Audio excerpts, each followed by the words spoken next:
Los tres sueños de Dios los representamos en una flecha. ¿Por qué una flecha? ¿Por qué una flecha lanzada? Bueno, porque los sueños de Dios son como una flecha que Él mismo ha lanzado. Él es el Rey de toda la tierra y lo que Él desea hacer lo hace. Sus propósitos se cumplen en el tiempo indicado y cada uno de sus deseos y sueños se han cumplido a través de la historia. Y creemos que ahora Él va a cumplir sus tres últimos sueños. Con esta flecha los sueños de Dios ya están lanzados. Como esta flecha los sueños de Dios no se van a detener. Como esta flecha los sueños de Dios darán exactamente en el blanco y van a cumplir los objetivos para los cuales fueron diseñados. La flecha está lanzada. Dios tensó el arco y ha disparado su propósito, el cual será cumplido. Veamos juntos cuál es el recorrido de esta flecha que Dios ha lanzado. En primer lugar, su creación. Dios crea al hombre y a la mujer, los coloca en el huerto del Edén y les da el regalo de tener una relación personal con Él. Pero el hombre cae en pecado, quiere hacer su propia voluntad y no la de Dios, y por su deseo de ser independiente de Dios se separa de su relación con Dios. Entonces viene la salvación. Para solucionar este problema, Dios Padre envía a su Hijo, Jesús, a la tierra, para traernos la buena noticia de que en Él hay salvación. Muere en la cruz para pagar por nuestros pecados y resucita el tercer día para asegurar vida eterna a todo aquel que confía en Él como su Señor y su Salvador. Después de esto viene la capacitación de su iglesia. Antes de irse, Jesús capacita a su iglesia con la presencia, el poder y el propósito del Espíritu Santo, y le encomienda la tarea de llevar esta buena noticia de salvación hasta lo último de la tierra. Y finalmente, la consumación. La Biblia describe la consumación de sus planes cuando dice que después de esto miré, y he aquí una gran multitud, la cual nadie podía contar, de todas naciones y tribus y pueblos y lenguas, que estaban delante del trono y en la presencia de Jesús, vestidos de ropas blancas y con palmas en sus manos, adorando a Jesucristo, con nuestra relación con Dios restaurada, y en un lugar donde Dios enjugará toda lágrima de los ojos de ellos, y ya no habrá muerte, ni habrá llanto, ni clamor, ni dolor, ni pandemias, porque las primeras cosas pasaron. En este tiempo que estamos viviendo, quiero que sepas que involucrar tu vida y tu iglesia con los sueños de Dios te permitirá ayudar a miles de personas a estar ese día en ese lugar y para siempre. La flecha está lanzada. Nadie puede detener lo que Dios va a hacer. Nadie pudo detener la creación, nadie pudo detener a Jesús al ir a la cruz, nadie pudo detener su resurrección, nadie pudo detenerlo cuando ascendió, nadie pudo detener la venida de su Espíritu Santo para capacitar a su iglesia, y nadie podrá detener lo que Él va a hacer desde este día hasta el día en que estemos con Él para siempre. ¿Cómo Dios lo va a hacer? ¿Cómo es que Dios va a llevar adelante esto? Bueno, básicamente lo va a hacer cumpliendo tres sueños claves desde este día hasta el día en que estemos con Él en su presencia. Sueño 1, edificaré mi iglesia. Mateo 16, 18 dice que Jesús va a edificar su iglesia. Estas son las palabras de Jesús que nos hablan de su sueño, el deseo de construir una comunidad de personas que confían en Él y viven como Él vive. El Cristo que vive en mí saluda al Cristo que vive en ti.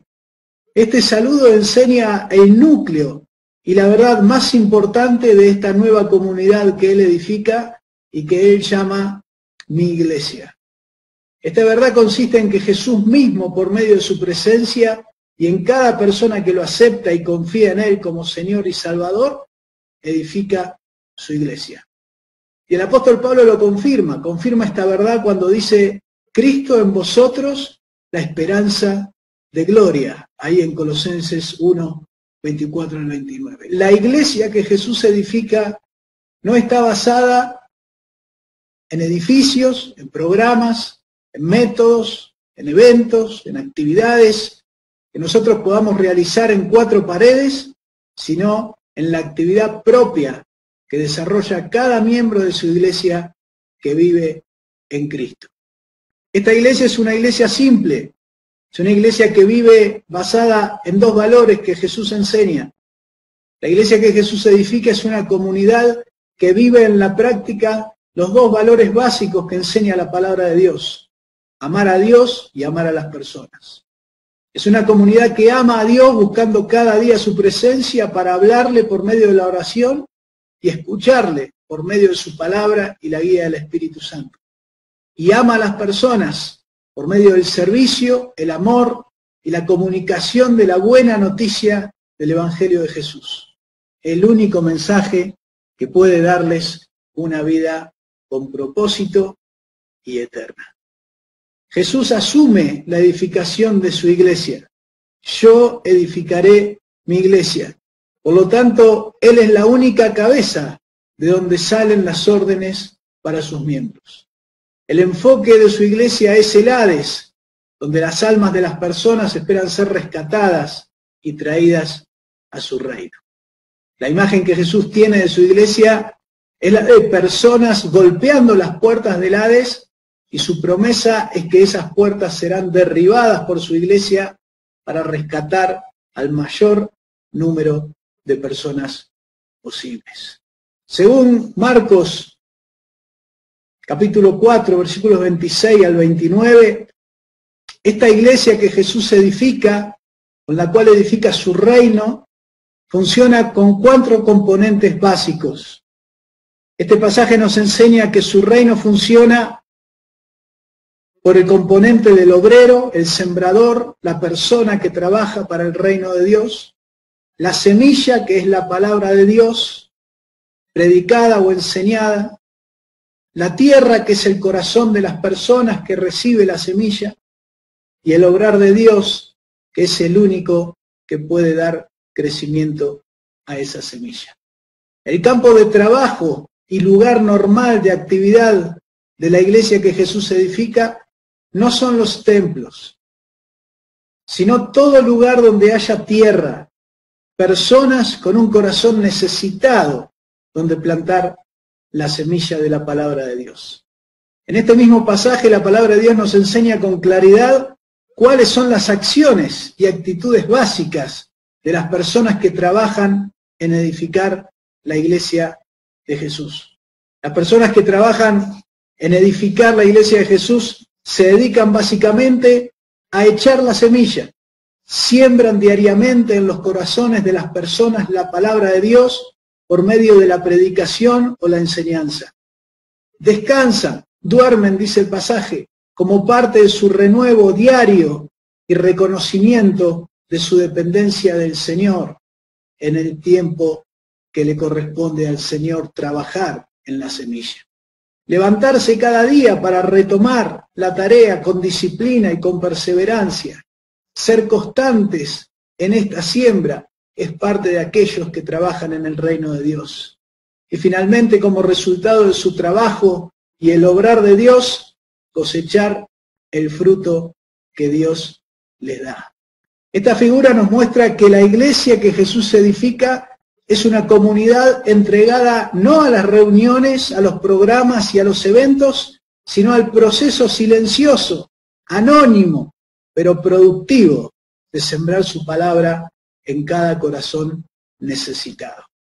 Sueño 2. La tierra será llena del conocimiento de Dios.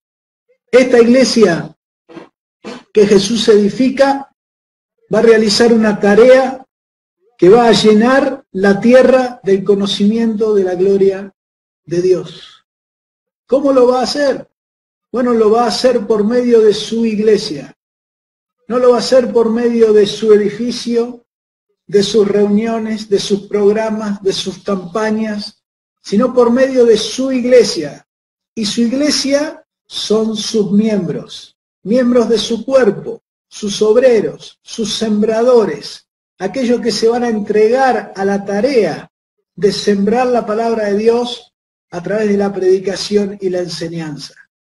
Dice claramente la palabra de Dios que ustedes son la luz del mundo. No son nuestros lugares materiales, sino nosotros mismos, los cristianos, los que somos la luz del mundo. Por lo tanto, la forma que Dios ha diseñado de que las personas conozcan y su iglesia se vaya haciendo conocer y la tierra conozca del conocimiento de Dios, no son los programas y las reuniones que realizamos, sino nosotros mismos. Dice la palabra, delante de los hombres vean vuestras buenas acciones y glorifiquen a Dios.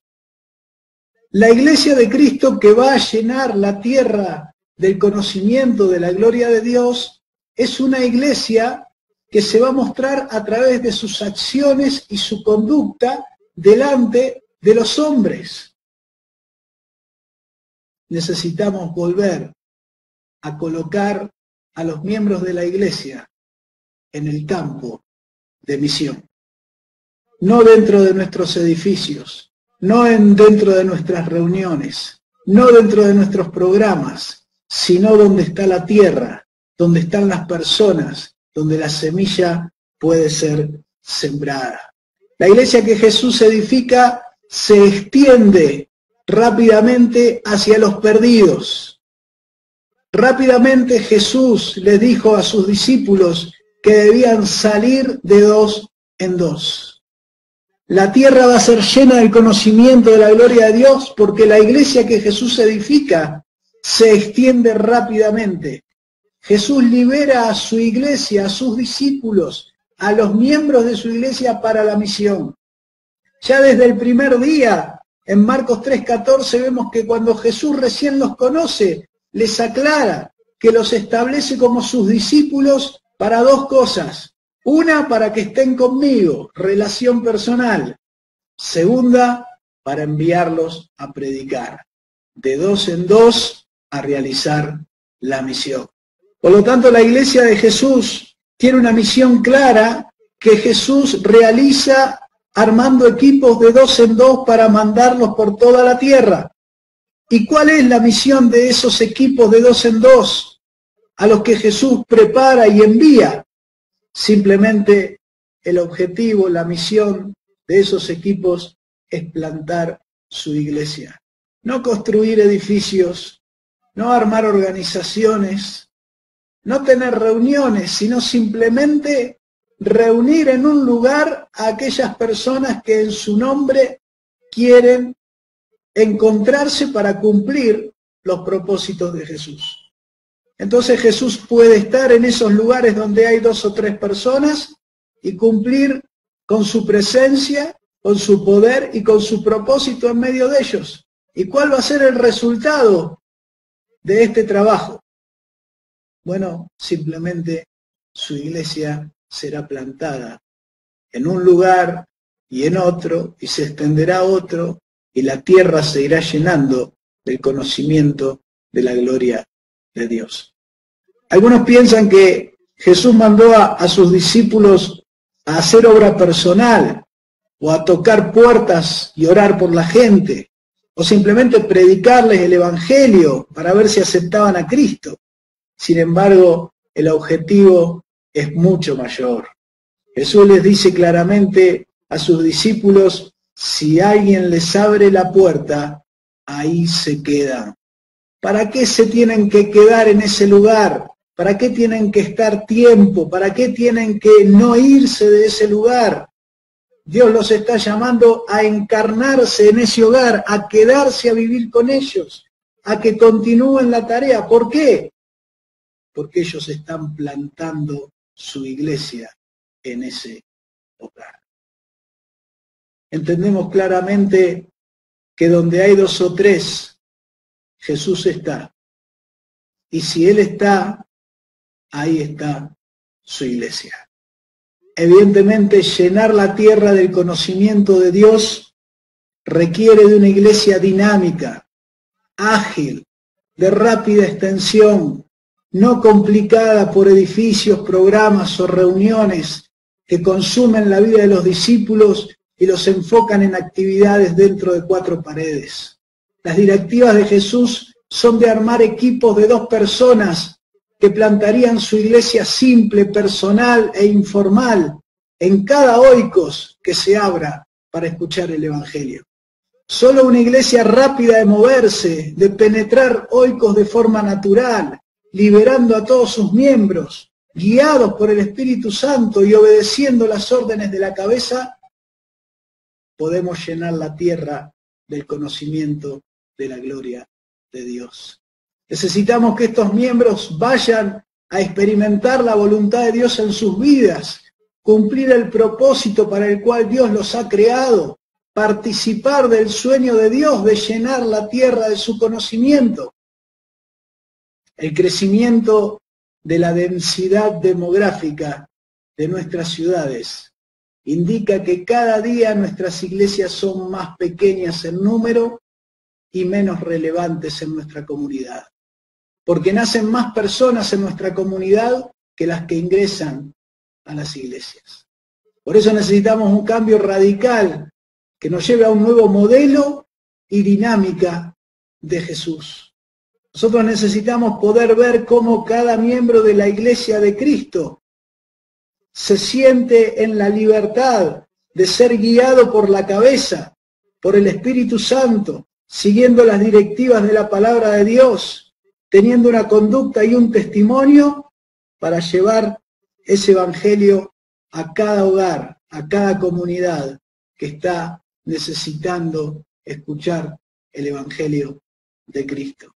Desde Jesús, su iglesia fue dinámica, saliendo, y aún desde la época de Jesús, con su forma cultural, hoy en día Jesús nos invita a desarrollar su modelo en cada una de nuestras comunidades. ¿Qué es el éxito para nosotros hoy en día? Si lo reconocemos con honestidad, entendemos que concentrar personas en un edificio es la medida por la cual estamos midiendo a la iglesia de Cristo.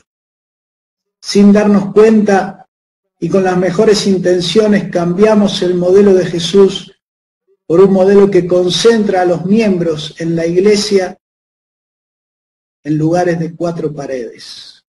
El éxito para Jesús es que esas personas, en vez de estar concentradas, estén liberadas y plantando su iglesia, sus comunidades misionales en cada hogar o en cada comunidad que se abra. Jesús hizo exactamente lo opuesto a lo que es éxito para nosotros. Él tuvo 70 discípulos y los liberó para ir a plantar su iglesia en los oikos de su comunidad. Esto nos habla de un modelo totalmente diferente al que nosotros estamos desarrollando.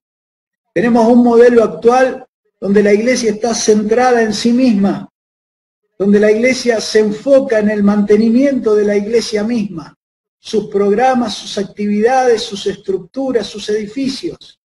Y es una iglesia que consume los recursos humanos y financieros en sí misma. El modelo de Jesús es un modelo centrado en las personas y especialmente en los perdidos. Es un modelo con un enfoque en la extensión de la iglesia para que ésta rápidamente libere a sus miembros y a sus obreros para la tarea ministerial.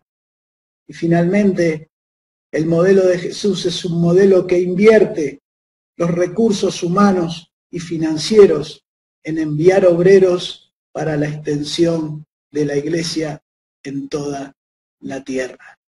Si nosotros somos colaboradores de Dios, debemos volver a la forma que nuestra cabeza diseñó para la extensión de la iglesia. Colaborar con la expansión espontánea de la iglesia, decía el misionero Roland Allen, es la mayor contribución que podemos hacer para terminar la tarea. Colaborar con la expansión espontánea de la Iglesia, dirigida por el Espíritu Santo, es la mayor contribución que podemos hacer para terminar la tarea. Dice la palabra de Dios con claridad que la tierra será llena del conocimiento de la gloria de Dios como las aguas cubren la mar. La extensión y la amplitud de esta imagen nos muestran que un resultado así solo será posible si la Iglesia puede recuperar su dinamismo, su crecimiento, su libre expresión a través del Espíritu Santo y a través de los miembros de su Iglesia. ¿Cómo Dios va a cumplir este segundo sueño de que la tierra sea llena del conocimiento de Dios? Lo va a hacer por medio de todos los miembros de su Iglesia, que obedezcan su orden de ir a plantar su Iglesia en cada hogar que nos abra sus puertas. Sueño 3. Será predicado este evangelio en cada nación. Dice la palabra de Dios en Mateo 24:14. Este mapa nos coloca frente al desafío de llevar el evangelio a cada pueblo y nación. Y Jesús dice en este pasaje que esto va a suceder. Estamos nosotros siendo parte de los que oran, ofrendan y trabajan para que el evangelio llegue a cada nación que todavía no ha escuchado de Jesús. En Lucas capítulo 24, 46 al 47, Jesús enseña cómo es el simple plan de Dios para salvar al mundo. Muestra claramente que Jesús ya hizo su parte. La mitad del plan es de Jesús. Es nacer, vivir, morir, resucitar y ascender. Y Él ya cumplió con su parte. Y ahora le toca a la Iglesia, que es predicar, hacer discípulos, bautizar y enseñar. Y nosotros todavía no hemos terminado con este encargo, con esta tarea. Para cumplir este sueño es necesario enfocar específicamente en las comunidades y en los pueblos no alcanzados. Comunidades, pueblos y etnias donde no hay iglesia. Este enfoque es necesario y urgente para poder cumplir con este sueño. Para eso necesitamos hablar de misiones, y significa que al hablar de misiones tenemos que ir de nuevo al modelo de Pablo y de Jesús. Necesitamos bases firmes, necesitamos las bases que vienen de la palabra de Dios. Y según el modelo y ejemplo de los dos más grandes referentes que tenemos como cristianos en misiones, misiones significa renunciar, viajar a un lugar donde el evangelio no se conoce, encarnarse en ese lugar y plantar la iglesia. Este es el modelo que Jesús y Pablo nos dejan para que nosotros lo sigamos.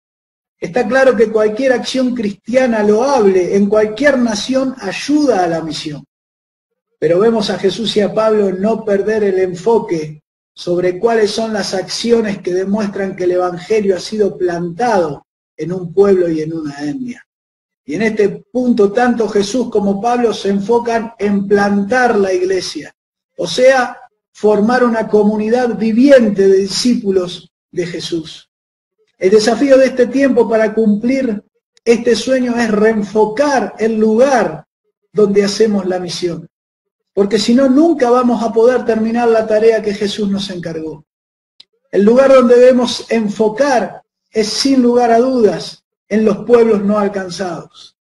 Como lo dice claramente Pablo en sus cartas, mi propósito, mi esfuerzo ha sido predicar el evangelio donde Cristo no ha sido conocido. O cuando dice, a quienes nunca les fue anunciado acerca de él verán, y los que nunca han oído de él entenderán. Aquí Pablo nos está dejando frases que hemos resaltado. Aquí, donde Cristo no sea conocido, a quienes nunca fue anunciado, los que nunca han oído. Todas estas frases nos están hablando claramente de que para que este sueño se cumpla, necesitamos tener un enfoque intencional en colocar obreros en los pueblos no alcanzados. ¿Cómo lo hace Dios? ¿Cuál es la estrategia de Dios para alcanzar este sueño? Desde el principio de la historia, Dios viene trabajando para que esto se cumpla. ¿Cómo lo hizo Dios Padre? ¿Qué hizo Dios Padre para que la buena noticia del Evangelio llegue a nosotros?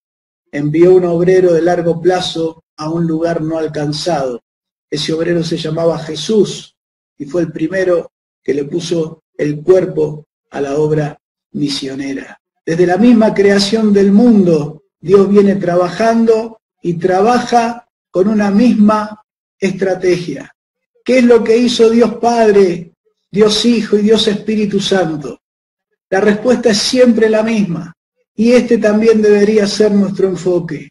¿Qué hizo Jesús? Envió obreros a plantar su iglesia en los lugares donde no estaba. ¿Qué hizo el Espíritu Santo? Llamó obreros de largo plazo como Pablo y Bernabé y los envió a lugares no alcanzados. ¿Por qué oró Jesús cuando ora por la cosecha? Ora por obreros. Ruega al Señor de la mies que envíe obreros a su mies. Está claro que en la estrategia de Dios, enviar obreros de largo plazo a terminar la tarea es la forma que Él ha diseñado para que este sueño pueda ser cumplido. ¿Cuál es la clave para cumplir este sueño?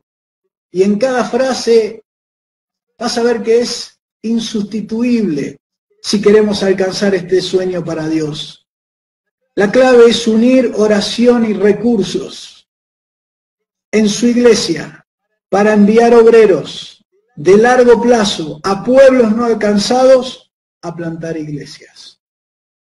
Estas frases no se pueden sacar. Si vos sacás una de estas frases, perdés la esencia del modelo con el que Dios ha llevado adelante su plan de llevar el Evangelio y plantar su iglesia en los diferentes lugares donde lo ha hecho.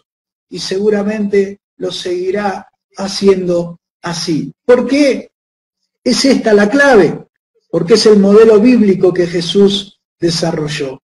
Jesús lanzó un movimiento en 3 años, con discípulos que lo amaban con todo su corazón, lo obedecían, y ese crecimiento de su iglesia se ve claro en la palabra, primero con 12 discípulos, después 70, después 500, después 3000, después 5000.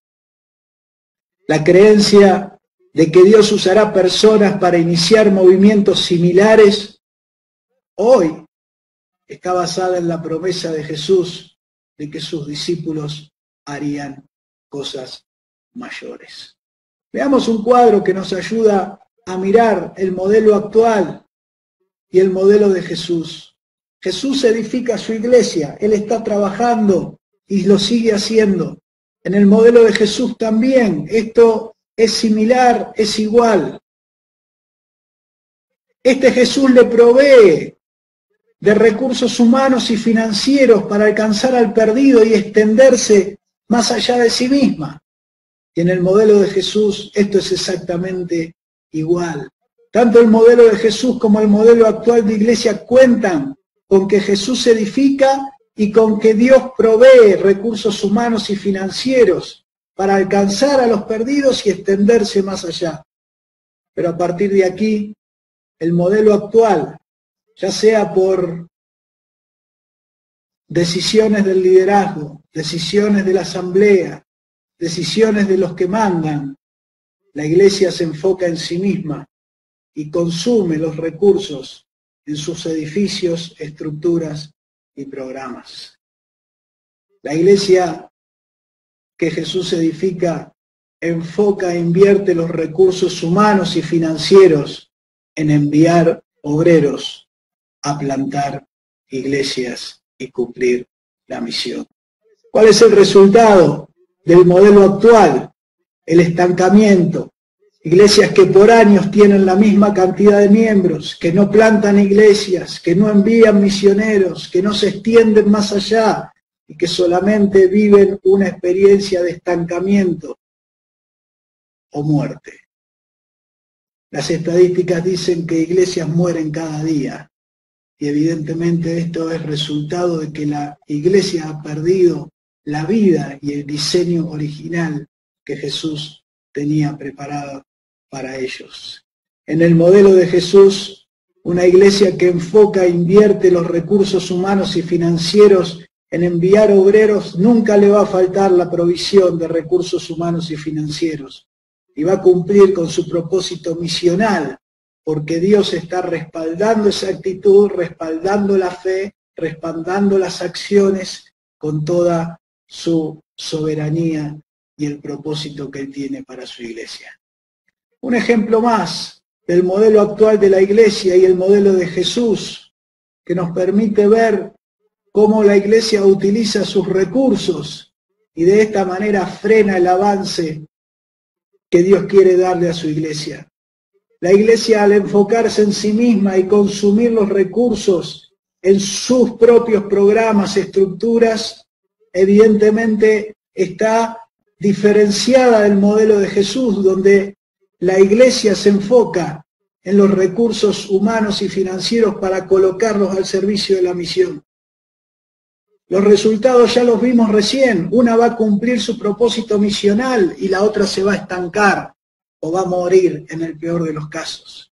Pero déjenme darles un solo ejemplo, podría darles muchos, pero voy a usar uno solo, de cómo la iglesia consume los recursos que Dios le da en aquellas cosas que no son relevantes. Conozco más de 10 iglesias que alquilan un local por $200 para tener sus reuniones. $200 permite apoyar de 1 a 4 obreros. Un obrero local en Pakistán se puede apoyar con $50 mensuales y él puede sostener su familia con eso y ser un excelente obrero que lleva el evangelio en un país cerrado, por ejemplo. 1000 locales alquilados, de 1000 a 4000 obreros que se podrían sostener, 10.000 locales, estamos hablando de 10.000 a 40.000 obreros que se pueden apoyar. Si en un solo recurso financiero en que la iglesia gasta su dinero se podría hacer tanto, imagínense ustedes si la iglesia revisa cómo está utilizando cada uno de esos recursos y consumiéndolos en sí misma, y se animaría a colocarlos al servicio de la misión. Evidentemente estamos frente al gran desafío de colocar obreros, y cada vez que colocamos un obrero de largo plazo en un pueblo no alcanzado, estamos más cerca de cumplir este sueño de Dios. La mano de Dios es la que coloca obreros en los pueblos no alcanzados para que el evangelio sea predicado en cada nación. Cada vez que su iglesia, nosotros de este lado ahora, Dios con su mano hace todo lo que Él puede y evidentemente Él no está limitado. Pero cada vez que nosotros, como su iglesia, unimos recursos humanos y financieros, obreros con cristianos e iglesias que quieren ofrendar, y enviamos un obrero a un pueblo no alcanzado, colaboramos con este propósito que Dios está realizando en la tierra. ¿Cómo Dios lo va a hacer? ¿Cómo Dios va a cumplir este sueño de que el evangelio será predicado en cada nación? Bueno, simplemente Dios lo va a hacer por medio de todos los miembros de su iglesia que logren unirse y enfocar su oración, ofrenda y colaboración en enviar obreros a pueblos no alcanzados.